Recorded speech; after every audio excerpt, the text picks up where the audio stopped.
Servus, grüß die und hello. Willie doesn't want to do a video today, and I should. We're just getting ready. We have a. I should pull this out and show everybody. We have this decoder here, and I don't have my glasses on, so I can't see because I'm doing fine work right in front of me, so I took them off. We have the Uhlenbrock 75000 decoder, and it's a pretty frugal decoder. I believe it was like $15. And so we're supposed to be able to convert an analog look to digital with it, reading the directions. I might need to actually connect the 6021, but I'm going to try doing it without that, or an analog decoder to put it into programming mode so you can set the digital address. We'll work on that when it gets there. But I want to take a... I'm going to flip the camera around here. Oh, there we go. So we've got the workbench here. 1,000,001 projects going on. So the V200, I've actually got a motor conversion and got a twofer on that one, because when I converted the BR03 or the E03, it comes with a 7 and an 8 pole motor, two different motors in it. This takes the one we didn't use, so I'm going to convert that one for basically 2 for 1. What you doing? I'm making a video. What are you doing? Actually, we're doing this locomotive. Yep. So we're going to put this Uhlenbrock decoder in because we don't have to do a motor change. But I still need to take the motor apart and clean everything up. I already took the drive bogies out. Yep. And it doesn't look too bad from here, looking through the camera lens, but if we flip it over, that is all solid, like semi-solid tar. And so when I did the other one, I actually went out into the garage, I scraped a bunch off, and then I hit it with some carb cleaner, because that takes a lot of things off. You know, and the wonderful thing about carb cleaner, you remember that, you forget about that cut you got 2 weeks ago, well, or, you know, yesterday or whatever, that scrape you had, carb cleaner always remembers. So that's what that looks like. I can only imagine what the inside of the motor looks like. So we're going to take this apart and clean it. I'm not going to actually record all this because, watch out, Willie, the soldering iron's hot. Why? The tip is hot. It's turned on because I have to desolder some of these. So I'm going to desolder the lights from the wires from the lights, bulbs. I'm going to desolder the reversing unit. And then I'm going to take it apart and we're going to see what happens. Hopefully I'll remember to pop back in and take some pictures as we go. And we'll go from there. And we'll be back. So actually, we're not in too bad a shape. As soon as I got those screws out and took that cover off, the motor gears pretty much spun really free, but there's just way too much oil on this. If you look at all that sitting there, that probably explains, actually on the front of this motor housing, just a ton of dried stuff. Oh, let's turn see if that helps some. Just a ton of dried stuff. When Billy came back. But I did another one the other day, but looking at that drive gear down there, that bull gear, looks like it's got a lot a lot of dried, crusted, solidified oil on it. The rotor itself doesn't look too bad. I think that's going to clean up real nice. Again, just heavy carbon deposits. And again, I took the wheel tires off. I bought this on a trip to Germany, 1996, 98, somewhere around there. But again, there's a closer look at what that one gear looks like, and tons of hair. I did a different one the other day, and it must have took me 3 hours to get all the packed in crud out of it and get it cleaned up, because I had to go through with the X-Acto through every single tooth because they were just impacted full. I'd think I'd get it, I'd think it'd be clean, and I'd roll the bogey across and it would look good, it would roll good, and then all of a sudden, boom, it would hit a spot where it just got hard and quit moving. That's how much dirt and grime was impacted in there over the years, and hair and everything else that it picked up. Just as an aside, the body's on. The German crocodile here, if we take a look underneath it, you can see it can move. What that's going to take. But look. Well, hang on, Willie. You can move it? Oh, yeah, you can move those. It's articulated. Even on this side. Even on the other side. But the inside of it is about 20 times worse than what this drive set is. And looking at this, it's hard to tell in the camera, but I think I'm going to have to go through each and every solitary gear tooth to get all the dirt and junk out of there and get this thing free spinning, free moving. Yeah, that's where we're at right now. We'll see you in a little bit. Wait. All right, so this is the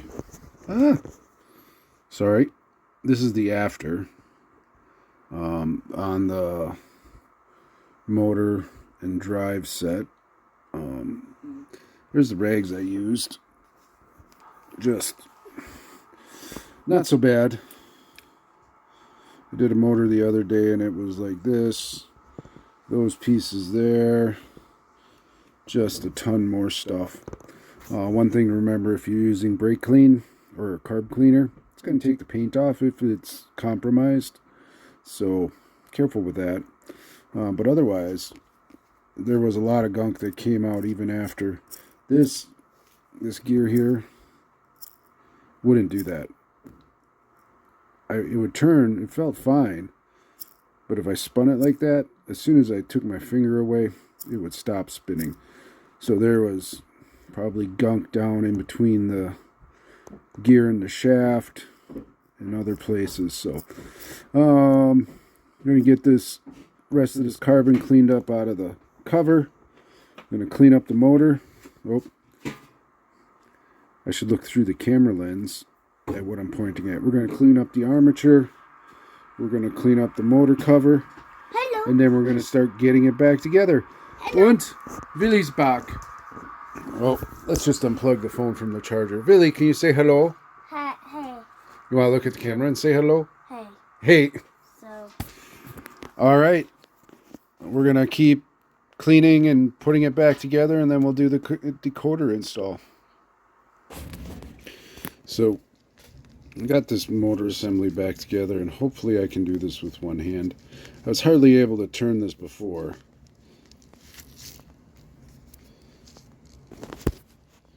We're using two hands now with one hand. Uh-oh. Oh, it's really hard to spin if the part of the armature is rubbing on the desk.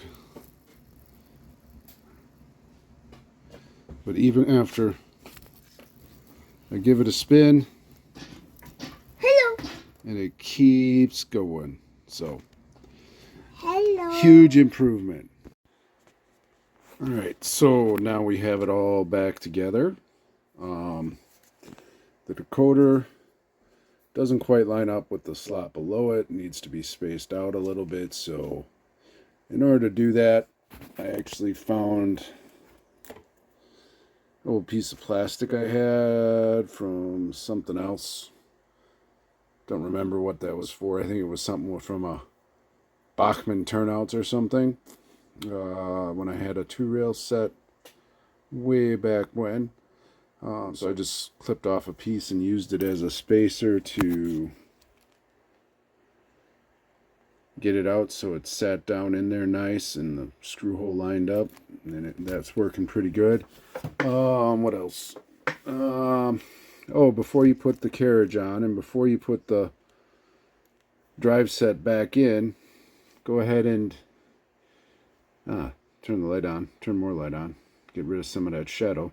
Before you put the drive set back in, change the wheels, the rubber tires. And maybe before you start a project like this, make sure you have enough rubber tires.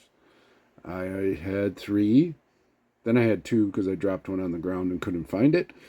And we're down to 2, and we improvised after that. We found 2 other things that'll work for now till I get my next order in. I also spun out the headlights, light bulbs, and put in some LEDs. I haven't tried those yet. I did have it on the track, test wire together. These make a great little way to test connectors to test your blue and green wire to make sure they're hooked up correctly. Once I figured out that they were hooked up correctly, I actually took them off the board and soldered them on. I was really nervous about that. I don't think I've been to the track since to make sure that works. Oh, yes, I have. Yes, I have. And so, yeah, we're going to take it over to the track, give it a try, and everything should work, and then we'll put the body on. Because I'm not that confident that I'm going to put the body on first. Because if I put it on, I'm going to have to take it back off. So let's go head over to the track, and we'll give it a shot. So here it is. So this decoder comes in analog only. Analog, you can use it as a reverse, and then you have to do some things. So I actually had to hook up an analog transformer and a section of track to put this on to switch it into digital mode, and you got to do that in analog and switch it to digital, and then you can go in and it defaults to 78, and you can make it work from there. One way, reverse, other way, right off the test track. The lights are not working for whatever reason. That has me a little bit upset. Not sure what happened there because they should work. But other than that, we're good to go, and I'm actually pretty happy. The headlights the bulbs were working. One bulb was bad, so I went to change that out, and now neither one works. So we will figure out what happened there. One of the things is when you hook it up to the digital, you have to have the lights on when you try it first. I don't know. But yeah, let's see if this little bit of an aside here. Yeah, you can't really tell, but that hole is about 4 times the size it's supposed to be from a video last week, 2 weeks ago. It's also oval shaped. If you can tell that. That's how much the wheel moves up and down. This has seen some, who knows how many miles this has. 100,000, a million, scale miles anyway. But that's just wonky. And it just doesn't want to roll nice. Didn't want to roll nice on the track. We kept having derailment issues with that. Found that when we had our 67 wagon train on the big boy. So with that, I'm going to call it a night. And hope you all have fun. It's a cheap option to get an analog train digital for $20. I looked it up. I paid $20 for this. So it works. It's cheap. And now I just got to figure out what I screwed up with the lights. Thanks for watching. Like and subscribe. Hit the notification button. And we're going to say Vorsicht bei der Abfahrt. Tschüss.